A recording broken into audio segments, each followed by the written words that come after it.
made by Teco Block Valencia Fire Pit. Shale gray, 80 pieces.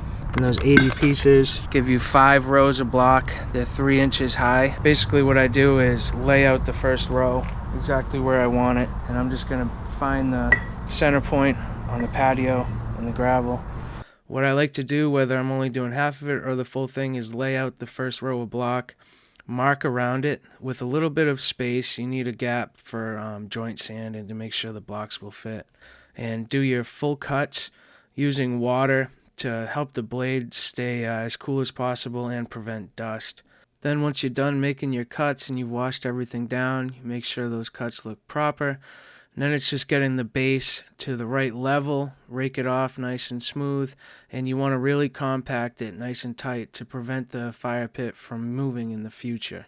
And then you're going to basically lay out your entire first row of block, and while you're laying that row of block out, you're going to have to just shift it around, whether it's a circle fire pit or a square or a rectangle. It's got to be dry laid and then just kind of tweaked into the exact position where it needs to be. And the base prep and everything is the same for any style fire pit, concrete block fire pit. That is the first time I ever did that, but it worked great. But you line all the backs up and you can make a nice straight line and the edges down. Sometimes you have a part that sticks out further than the block next to it, so you got to chisel it to make them meet up nice. So I'm going to put concrete adhesive on top of those blocks and lay this next row down. This is the glue I use, Loctite PL500 Landscape Construction Adhesive. Yeah, I've been using that glue for a while now, and it's just been a solid product for me. And what's nice about it is you can get it at any Home Depot, so if I ever need it, I can get it. It's pretty available in a lot of areas. I've found that if you end up buying the smaller tubes of glue, I use a bigger one. The small tubes, you're going to need 4 of them because you basically use 1 full small tube on every row. This is just a basic stainless steel insert. I'll show you this vent right here. It takes the place of a block. Same width, same height.